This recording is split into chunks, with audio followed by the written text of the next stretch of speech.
Hola, ¿cómo les va, hermanos? Muy buenos días a todos ustedes. Un abrazo grande de parte del Señor para toda la iglesia, para todo el Centro Familiar Cristiano y para todos aquellos amigos que en esta mañana y durante los días subsiguientes se van a estar sumando para compartir juntos con nosotros la palabra del Señor. Hoy es el día del Señor.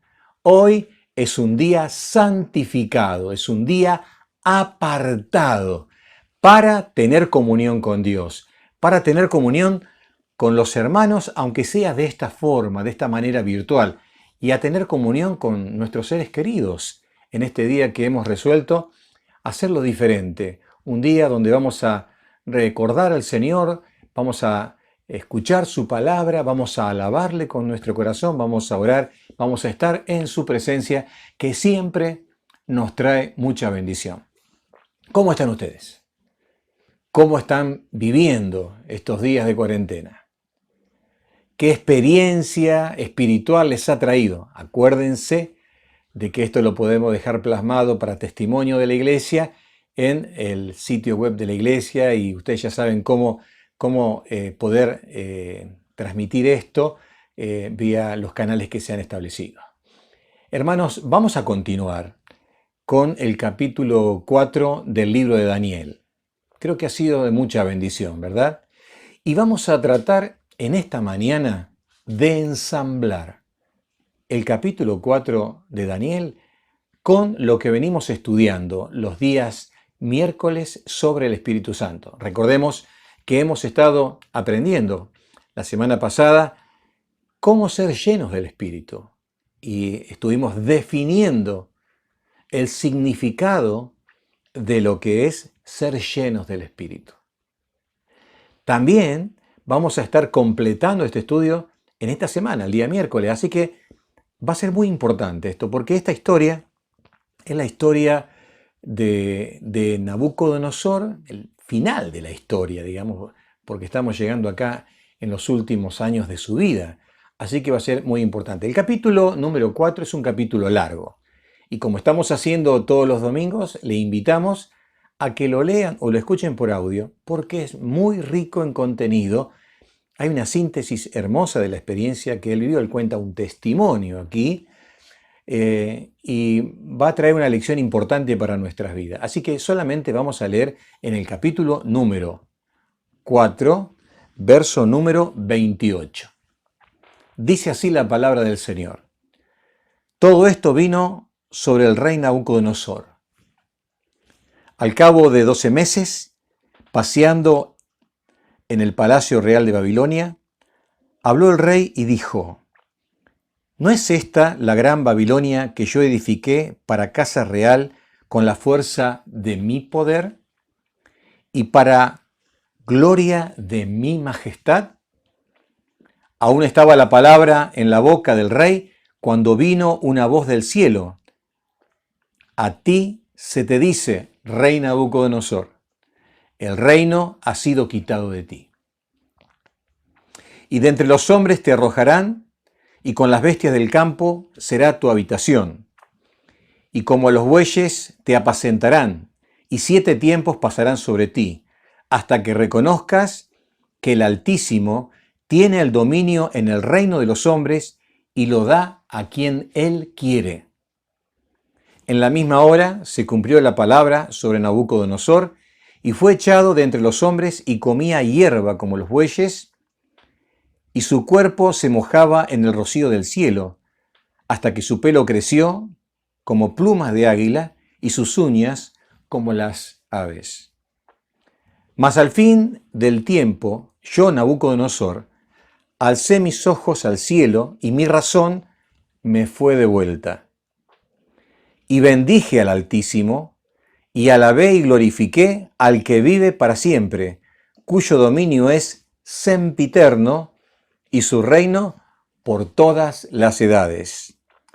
Todos los habitantes de la tierra son considerados como nada, y él hace según su voluntad en el ejército del cielo y en los habitantes de la tierra, y no hay quien detenga su mano y le diga, ¿qué haces? En el mismo tiempo mi razón me fue devuelta y la majestad de mi reino, mi dignidad y mi grandeza volvieron a mí, y mis gobernadores y mis consejeros me buscaron, y fui restablecido en mi reino, y mayor grandeza me fue añadida. Ahora yo, Nabucodonosor, alabo y engrandezco y glorifico al Rey del cielo, porque todas sus obras son verdaderas y sus caminos justos, y él puede humillar a los que andan con soberbia. Fíjense, tenemos aquí lo que podríamos decir un documento de Estado. Escuchamos mucho hablar a los presidentes de las naciones, a los que están en eminencia. Ahora, ustedes coincidirán conmigo. Qué ausente está Dios de sus discursos. Qué ausente está Dios del clamor, del pedido de auxilio. Y aquí tenemos a un jefe de Estado, digamos, con todas las pompas, que está reconociendo la grandeza del Dios del cielo. Un ejemplo para imitar, y seguramente muchas cosas serían diferentes en nuestra nación si esto se tendría en cuenta. ¿No les parece?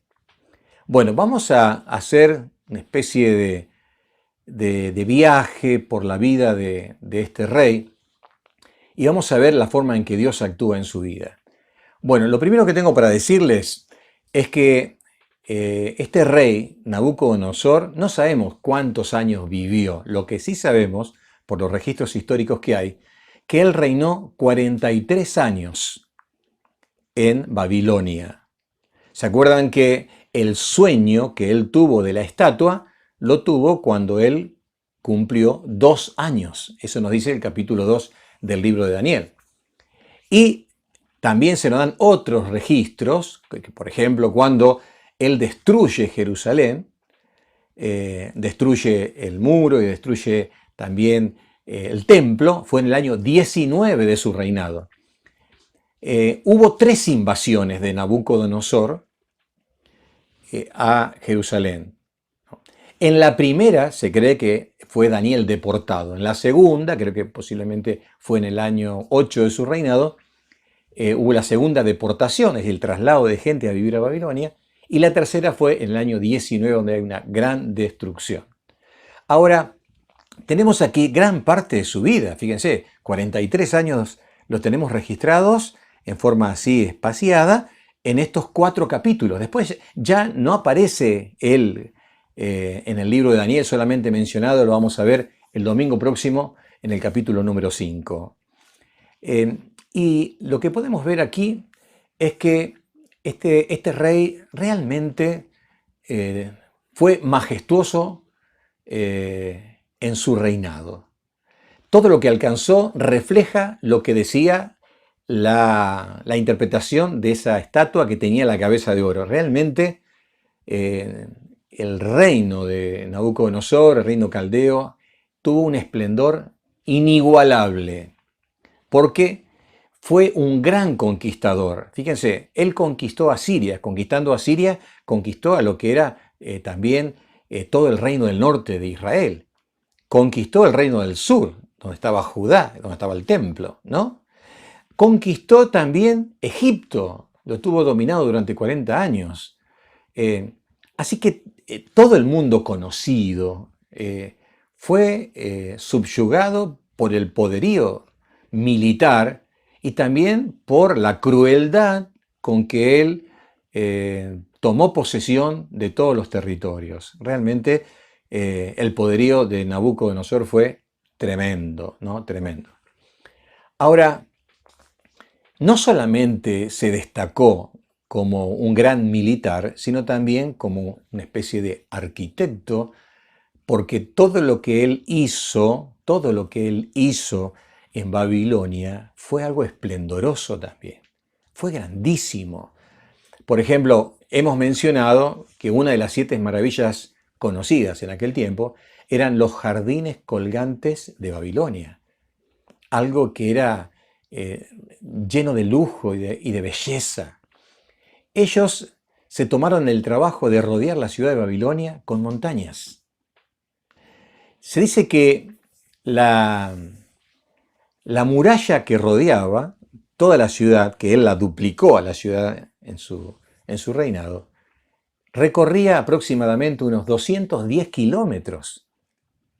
Y eran dos muros de 210 kilómetros y cada muro tenía de ancho 6 metros. Fíjense lo que era, ¿no? Dice que ellos tenían canales, cerca de 220 kilómetros de canales que salían del río Éufrates, que mantenían a través de los canales los niveles del río, pero también irrigaban a toda la región. Había embarcaciones que iban por esos canales. Se dice que tenía 100 puertas de bronce de ingreso a la ciudad, que tenía múltiples edificios, que tenía muchos templos. Algunos precisan, 17 templos había en la ciudad. La ciudad estaba digamos, dividida por rectángulos y tenía avenidas. O sea, era muy lujosa. Y el palacio de él, tremendo, lleno de belleza, de metales preciosos. Bueno, así que era un lujo por donde se lo mire. ¿Se imaginan este rey que no tenía enemigos y que había venido justamente de estar conquistando a Egipto? Más o menos el relato aquí del capítulo 4 es en el año 34, 35 de su reinado. Ya habían pasado muchos años.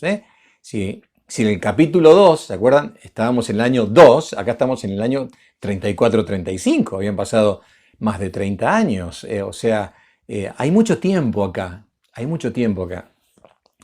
Y este rey, nosotros sabemos que era un rey politeísta, como eran todos los caldeos. Es decir, tenían muchos dioses.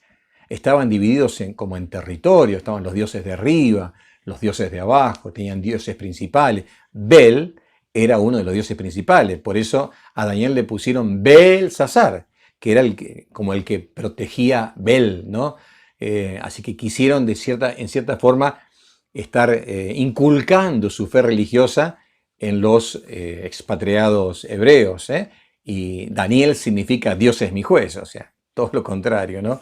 El Dios verdadero que regía su vida. Así que este rey, luego que construyó todo, que llenó de gloria la ciudad, ¿no es cierto?, con todos sus edificios y demás, entonces dice que se fue a la azotea y se puso a mirar, ¿no? Y él dijo, ¿no es esta la Babilonia que yo edifiqué con mi poder para gloria de mi majestad? Y ahí se desencadenó lo que acabamos de leer. Pero ¿qué nos cuentan los primeros 27 versículos?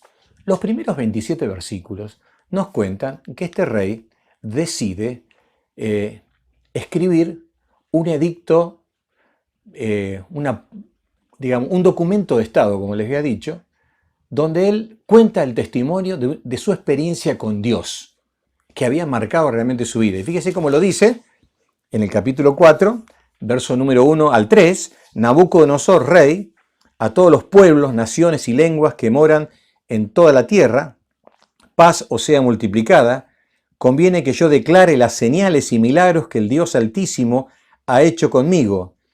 Cuán grandes son sus señales, cuán potentes sus maravillas, su reino sempiterno y su señorío de generación en generación.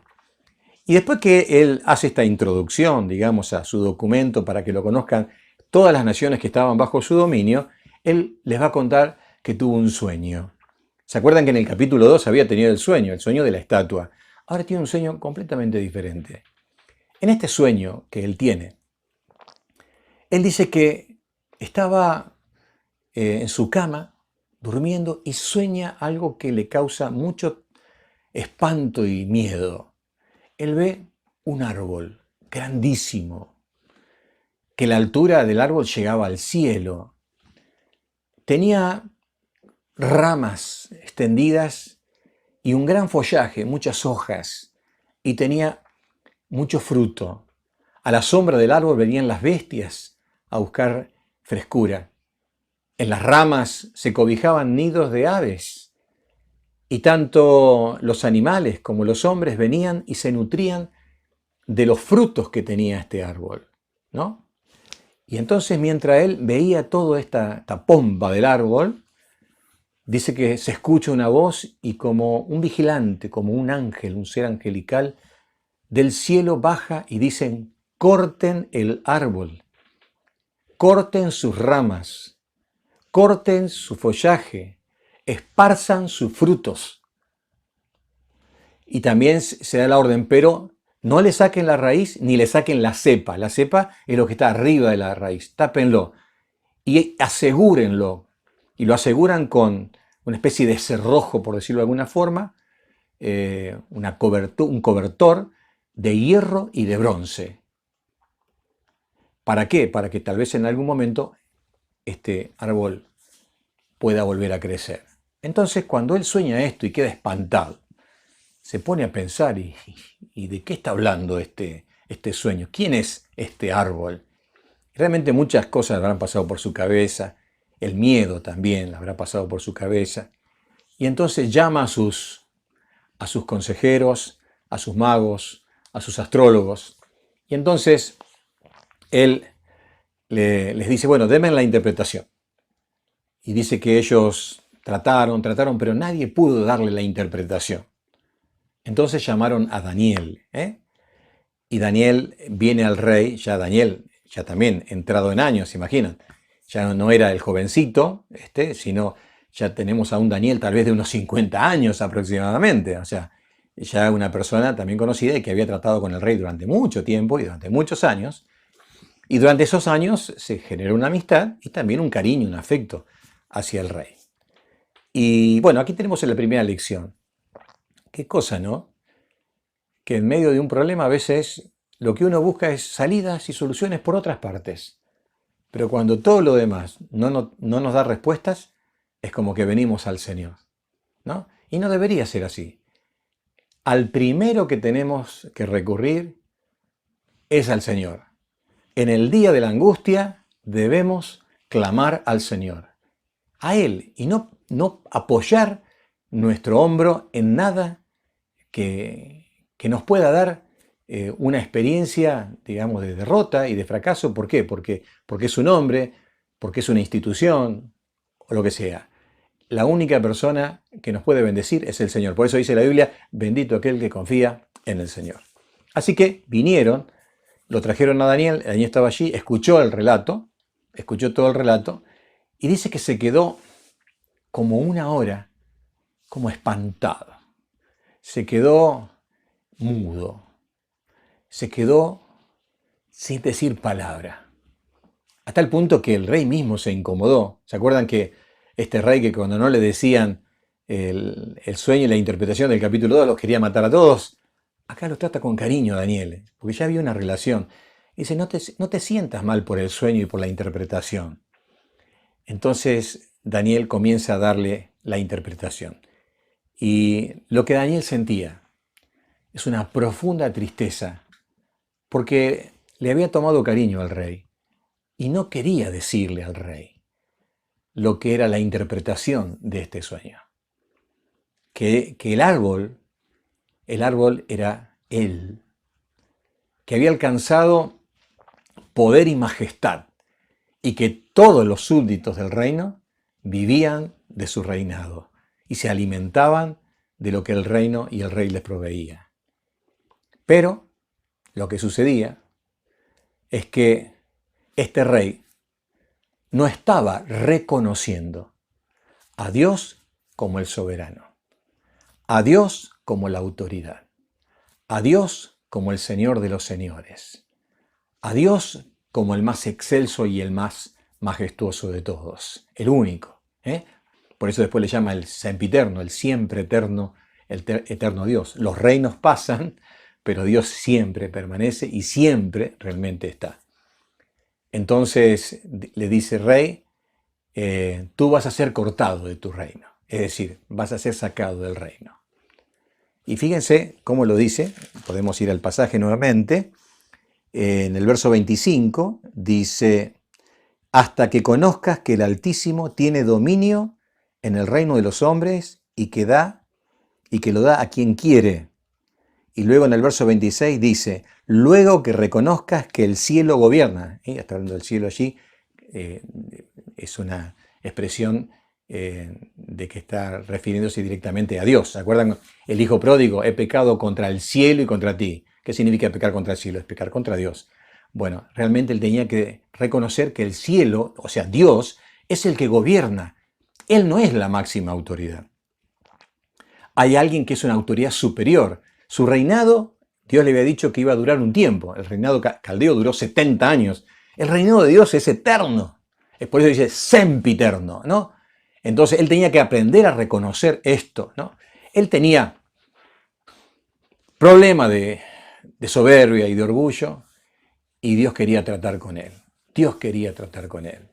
Así que le dice, serás cortado. Serás cortado y serás cortado por siete tiempos. 7 tiempos. 7 tiempos son 7 años. 7 años que él iba a tener que vivir una experiencia, podríamos decir, una enfermedad mental. Lo que él vivió fue una locura mental. Y esa locura mental lo llevaría a vivir como un animal. Y esto es una enfermedad mental. La zoantropía o boantropía, la zoantropía es una palabra compuesta que dice que una parte de la palabra es animal y la otra es hombre, que el hombre se cree un animal. Y la boantropía, que viene de la palabra bonino, el hombre se cree que es un cuadrúpedo, ¿no? Y se cree por eso se dice que él va a andar como un buey, ¿no? Entonces, siendo un hombre racional, inteligentísimo y creativo, iba a tener un trastorno mental, un estado de locura, podemos decirlo de esa forma, que él se iba a creer que era un animal y en vez de andar en 2 patas, o en 2 pies, digamos, sobre sus pies, estaría en 4 patas, mirando el piso.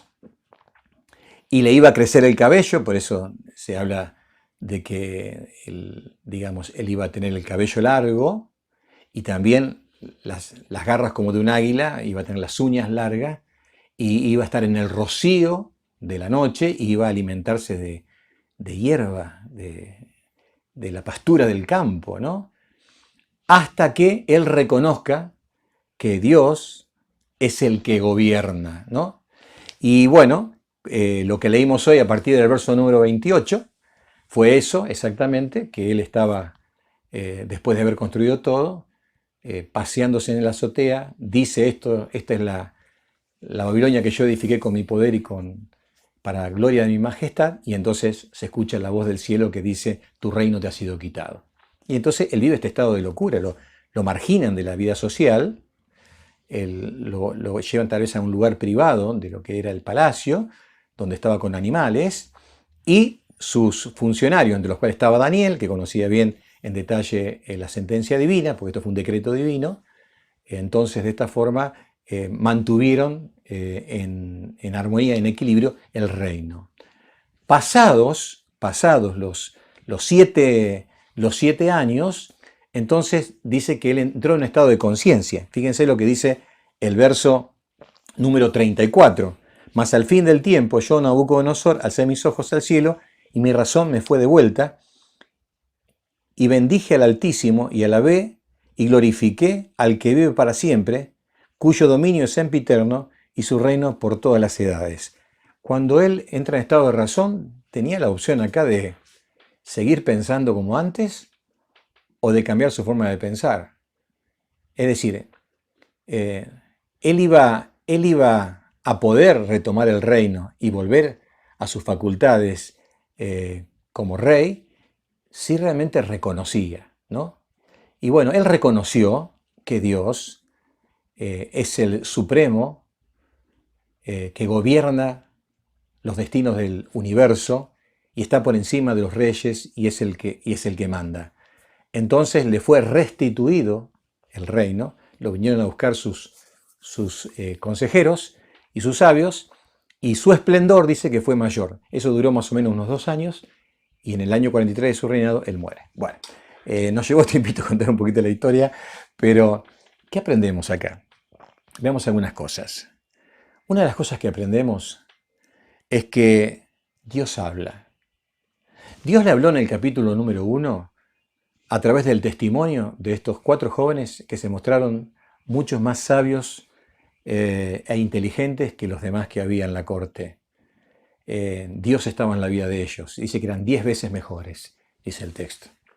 En el capítulo 2, Dios le mostró que Dios era un Dios omnisciente, o sea, que sabía todo. Y le pudo dar la ilustración a través del sueño y la interpretación de que Dios conoce todos los reinos que iban a haber después de él. En el capítulo 3, Dios le habla y le muestra que Él es un Dios poderoso, que responde respaldando la fidelidad de sus siervos. Y estos 3 muchachos fueron librados del horno de fuego. En el capítulo 4 le va a mostrar bien marcado a Él, en forma personal, que Dios es soberano y que Él tenía que reconocer que la autoridad máxima no era Él, sino que realmente era Dios. Esto nos lleva a pensar en algunos versículos de la Biblia que nos hablan que antes del quebrantamiento es la soberbia. Fíjense lo que nos dice así Proverbio 16, 18. Antes del quebrantamiento es la soberbia. Cuando este hombre se sintió que era lo más, Dios lo humilló. Porque Jesús mismo dijo, el que se enaltece será humillado.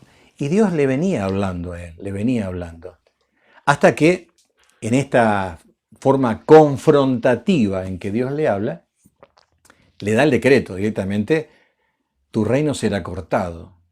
Y eso va a ser durante 7 años. Ahora, cuando este hombre recibe la palabra del Señor a través del profeta, ¿qué es lo que hace? Fíjense lo que dice el verso número 28. Todo esto vino sobre el rey Nabucodonosor, al cabo de 12 meses, paseando en el palacio real de Babilonia, habló el rey y dijo, cuando Daniel le da la interpretación del sueño, el rey la escucha. Y después que la escucha, ¿saben qué hace? Dice, bueno, vamos a ver qué pasa. Pasó 1 semana, 2 semanas, 3 semanas, 1 mes, 2 meses, no pasó nada. Listo, ya está. No cambió. No cambió. Yo me pongo a pensar, ¿cómo respondemos al mensaje de la palabra del Señor? A veces uno piensa, pero no me va a pasar nada si... Es más, miren, pasan los meses y a veces hasta pueden pasar algunos años y no me va mal como supuestamente me tenía que ir. Me alejé de Dios y me va bien. Y eso es un gran error, es un autoengaño. ¿Por qué? Porque tarde o temprano, dice la Biblia, tu pecado te alcanzará. Este rey había sido un rey perverso y malvado. Y acá, en estos 7 años, está pagando mucho de las cosas malas que él hizo. Acuérdense que él destruyó Jerusalén, es decir, las murallas de Jerusalén, destruyó el templo, hizo mucho daño a mucha gente. Se excedió en lo que él hizo. Y acá el pecado le está alcanzando. Él pensó, bueno, no pasa nada, lo que me dijo Daniel está todo bien y se ve que no va a suceder nada. No, llega. Si yo siembro pecado, voy a cosechar disciplina en algún momento. Ahora, si yo hago las cosas bien, es diferente. Los 12 meses entre la confrontación del dictamen divino, esta palabra confrontativa que recibió, y el cumplimiento, pasó un año. Ese año fue un tiempo de gracia. Es para que reconsiderara, para que pensara, reflexionara. Es un tiempo para que se arrepintiese. Fíjense, tenemos varios casos en la Biblia, muchos, solamente menciono algunos. Por ejemplo, ustedes se acordarán de Jonás y la ciudad de Nínive. ¿Qué le dijo Dios a Jonás? Que vaya a Nínive. ¿Y qué mensaje tenía que predicar?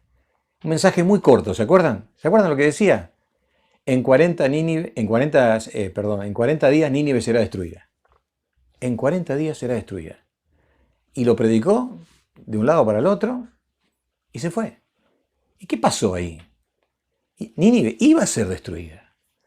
Pero desde el rey hasta la gente de la corte y todo el pueblo se humillaron en en silicio, en ceniza. Eso habla de una demostración visible de la angustia que tenían, y pidieron a Dios que les perdonara la vida.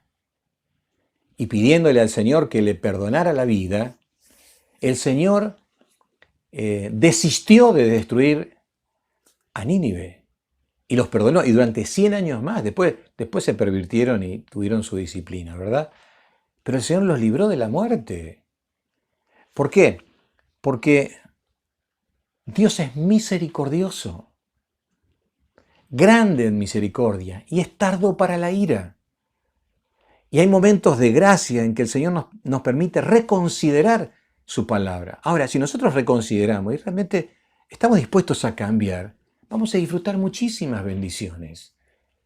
Bendiciones que van a ser sobreabundantes. Les cuento otro caso. Por ejemplo, el caso del rey Ezequías, Isaías capítulo 38, si alguno lo quiere leer. Dios llega a través del profeta y le dice a Ezequías, Ezequías, poné en orden tu casa porque de cierto morirás. Imagínense que recibís una noticia de esa. ¿Qué haces? ¿Qué haces? Dice que él estando en la cama, porque estaba enfermo, se humilló y pidió a Dios misericordia. Isaías, que traía este mensaje, recibe el mensaje de Dios. Ve y dile que le voy a añadir 15 años más de vida. Y volvió y le dijo, el Señor te da 15 años más de vida. Dios cambiando allí de actitud. Otro caso para mencionar. Noé y el diluvio. Capítulo 6 de Génesis. ¿Por qué Dios decide mandar un diluvio? Porque el corazón del hombre se había corrompido y Dios se había arrepentido de haber creado al hombre. Y entonces a Noé, a su esposa, a sus 3 hijos y a sus esposas, 8 personas, les dijo, bueno, hagan un arca. Y los días del hombre serán 120 años. Y Noé se puso a construir el arca. Nunca había llovido todavía. Nunca había llovido. Y parecía un loco, un demente. Y Pedro nos dice en una de sus cartas que Noé era un pregonero de justicia, es decir, un predicador. Pues la gente se acercaba y le decía, ¿qué estás haciendo un barco así? Si no llueve acá, ¿por qué estás haciendo un barco acá justamente? ¿Cómo vas a mover este barco? Y él dijo, porque Dios va a mandar un diluvio. La gente se le habrá reído. Pero pasado esos 120 años vino el diluvio y solamente se salvó Noé y su familia. El arca de Noé y todos los animales que subieron. Les dio un tiempo de gracia el Señor, pero la gente no lo aprovechó. Y al no aprovecharlo, entonces viene el juicio. Y esto le pasó a Nabucodonosor. Y vino el juicio y fue cortado realmente. Y vivió irracionalmente, fue aislado. Es decir, hubo una situación, digamos, dolorosa. Pero para que aprendiera. ¿Se acuerdan que estuvimos viendo la semana pasada un versículo de los Salmos, Salmo 25, verso 8, que dice Jehová es bueno y recto? O traducido, es bueno y justo, que es lo mismo. Y también fue puesto en la placa de la iglesia. Dios, si es recto y justo, tiene que hacer que cosechemos lo que sembramos. Pero cuando nosotros hacemos bien las cosas, también cosechamos la bendición del Señor. Y es lo que Dios realmente desea. A pesar de que rectamente Dios obró aquí y le dio a este hombre un tirón de orejas, por decirlo así, le venía hablando en el transcurso de los años, aquí le grita. Porque a veces es así, es como pasa hoy en el mundo, ¿no? La gente quiere vivir sin Dios, la gente ama la tecnología, ama el confort, el bienestar, y al Señor lo deja de lado. Y Dios habla a través de sus hijos, de su iglesia, de sus siervos, pero a veces grita al Señor, clama. La pandemia es una forma en que Dios habla para que la gente responda a su voz y se dé cuenta que su vida es corta, que el hombre es débil y que necesita algo más que lo material, necesita un encuentro con su Creador y alcanzar la salvación que Dios ha provisto en Cristo Jesús. Y a veces los sacudones del Señor son para que reaccionemos, como en el caso de este hombre. Cosas que nos suceden nos hacen reaccionar. Y cuando nosotros nos toca el dolor, nos sentimos en una crisis, vemos que nuestro mundo se hace diferente, nos sentimos inestables, nos sentimos débiles, entonces en ese momento parece que el oído se sensibiliza, el corazón se abre y uno está dispuesto para oír la voz del Señor. Así le pasó a este hombre, cuando él entra en razón, él hace el gran reconocimiento. Y fíjense lo que dice en el verso número 35. Todos los habitantes de la tierra son considerados como nada. Él hace según su voluntad, en el cielo y en la tierra. Está reconociendo aquí en Dios al Dios omnipresente. Dios es el que gobierna en el cielo y es el que gobierna en la tierra. Dice también en el verso 34, bendije al Altísimo y alabé y glorifiqué al que vive para siempre, cuyo dominio es sempiterno y su reino por todas las edades. Reconoce la soberanía de Dios. Y en el verso 35 dice, todos los habitantes de la tierra son considerados como nada. Verso 35, en la segunda parte, dice, y en los habitantes de la tierra, y no hay quien detenga su mano y le diga, ¿qué haces? Aquí está el Dios que es el Dios poderoso. Fíjense lo que dice el verso 37. Ahora yo, Nabucodonosor, alabo y engrandezco y glorifico al Rey del cielo, porque todas sus obras son verdaderas y sus caminos justos, y él puede humillar a los que andan con soberbia, ¿no? Fíjense, él se consideraba así, y Dios puede humillar. Él tuvo que reconocer a través de una experiencia, ¿no? Ahora, esta experiencia se podría haber evitado si él, una vez recibida la palabra del profeta en la interpretación del sueño, se hubiera humillado delante del Señor. Hermanos, la palabra de Dios nos dice que si escuchamos hoy su voz, no tenemos que endurecer nuestro corazón. Y yo les dije al principio del sermón que vamos a ensamblar esto con la lección del Espíritu Santo. ¿Qué aprendimos sobre ser llenos del Espíritu? Que significa que nosotros nos sometemos a la autoridad del Señor. Nos sometemos a su control. Nos sometemos a su señorío. No nos creemos semejantes a Dios. No nos sentimos de par a par con el Señor. No lo tratamos como igual o como inferior, como que está a nuestro servicio. Todo lo contrario. Reconocemos que Él es la autoridad y nos sometemos bajo esa autoridad. Ese fue el pecado en el que cayó Satanás, cuando quiso ser semejante al Altísimo estando en el cielo. Y ese fue el pecado en el que cayó Adán y Eva, cuando comieron del fruto para ser semejantes al Señor. El gran pecado que Satanás quiere que cometamos nosotros, que nos creamos que somos tan poderosos y sabios que podemos hacer las cosas mejor que Dios. ¿Y para qué le vamos a hacer caso al Señor? Cuando nosotros realmente obedecemos al Señor y lo reconocemos como autoridad y le pedimos que nos llene, es decir, que entre en control de todas nuestras vidas, nuestros pensamientos, nuestras palabras, nuestras acciones. ¿Se acuerdan que dimos uno de los significados de ser lleno? A lo que se hacía con la carne que era salada y hablaba de impregnación. El Señor puede impregnar, permear todas las áreas de nuestra vida, de tal forma de que Él nos va a guiar por el mejor camino, el mejor sendero. Nosotros realmente no podemos vivir la vida cristiana en nuestras propias fuerzas. Sería una gran frustración. Tenemos que llegar al punto como este rey de reconocer que realmente el cielo es el que debe gobernar, no nosotros. Nuestra vida no la debemos gobernar nosotros. La tenemos que gobernar, en todo caso, bajo la guía del Espíritu de Dios. El Señor nos tiene que guiar, como ese barco que es llevado por la brisa y sus velas se inflan por la brisa y es guiado por el viento. De la misma forma el Señor va a llevarnos y conducirnos por el camino de su voluntad. Pero nosotros, si hacemos la nuestra y no consultamos a Dios y no respetamos al Señor y no reconocemos al Señor, realmente nos va a ir muy mal. Cuando hoy yo pensaba en esto, y con esto quiero terminar, pensaba, ¿qué puedo ilustrar, ¿no?, de esto? Y pensé en un matrimonio. Hace muchos años, cuando fuimos a plantar la iglesia en Recreo, entre las primeras personas que abrazaron la fe, las primicias de la iglesia, eran dos ancianos. Uno se llamaba Agustín y la esposa se llamaba Josefa. Hoy ya están con el Señor. Ellos eran dos abuelos macanudos, trabajadores, luchadores. Él había estado talando árboles en el bosque, en Corrientes, 10 hijos, gente buena, muy idólatra, gente buena, muy enferma, especialmente doña Josefa.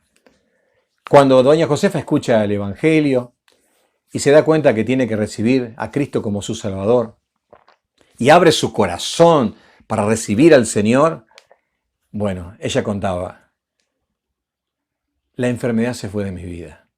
En su experiencia, porque ella vivía siempre internada, siempre estaba internada, estaba muy mal de salud. El Señor trajo la salvación, trajo la sanidad espiritual y trajo la sanidad física. Esto no significa que si Cristo viene a nuestra vida no nos vamos a enfermar. No, fue la experiencia de ella. Se aferró al Señor y estas dos personas fueron una gran bendición para la iglesia. Abrieron su casa para que realizáramos reuniones cuando recién iniciábamos la iglesia. Nunca faltaron a las reuniones. Estaban como a 13, 14 cuadras y se iban caminando los dos despacito. Aun cuando él quedó ciego, ella lo llevaba e iban caminando despacito y llegaba transpirada su cara y se sentaba en la reunión y participaba de las reuniones de oración y enseñanza bíblica. Y cada domingo allí estaban, ¿no? Y fue una bendición para la iglesia, porque una de las cosas que yo vi en ellos es que ellos oyeron y obedecieron. Oyeron y obedecieron. Y todas las cosas malas que había en su vida, lo que no hizo justamente Nabucodonosor en ese primer momento, las sacaron de sus vidas. Sus creencias erróneas, sus prácticas erróneas, las sacaron. Pusieron su fe en el Señor y se transformaron en personas que se dedicaron a la intercesión y a la oración. Esas personas que estaban todos los días orando al Señor. Hermanos, tenemos que ser así. Cuando oímos la voz del Señor, tenemos que realmente aprender a obedecerla. Obedecerla realmente trae la bendición para nuestras vidas. Es así, porque la palabra de Dios sí o sí se cumple en nuestras vidas. Y solamente me gustaría terminar con un versículo que nos dice en Proverbios 28:13, el que encubre su pecado no prosperará, mas el que los confiesa y se aparta alcanzará misericordia. Y fíjense lo que nos dice Proverbios 29, verso 1. El hombre que reprendido endurece su cerviz, esta parte, así que no quiere humillarse, de repente será quebrantado y no habrá para él medicina. Qué importante es aprender a humillarnos. Y fíjense lo que nos dice también Eclesiastés 8:11, y termino con esto. Este es otro versículo realmente muy interesante. Dice, por cuanto no se ejecuta luego sentencia sobre la mala obra, el corazón de los hijos de los hombres está en ellos dispuesto a hacer el mal. Noten eso. Por cuanto no se ejecuta luego sentencia sobre la mala obra, es decir, cuando no viene la disciplina, por decir así, entonces dice, no pasa nada, sigamos adelante. No, hermanos. La palabra de Dios realmente se cumple.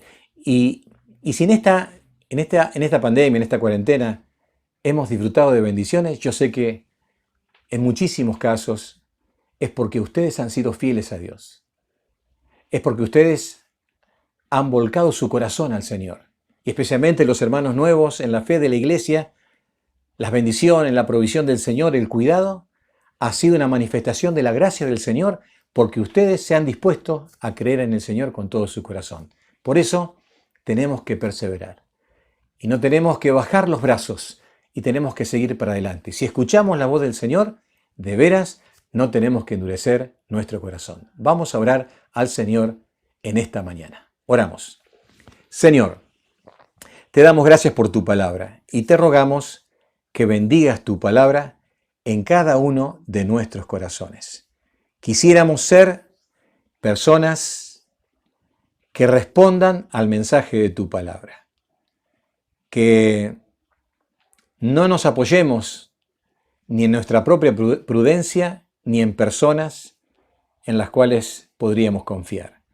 Que podamos depositar nuestra fe y nuestra confianza solamente en ti. Señor, ponemos nuestra vida en tus manos, pedimos tu bendición por la iglesia y por cada hermano, y que realmente hagas que esta palabra fructifique. En el nombre del Señor Jesús. Amén.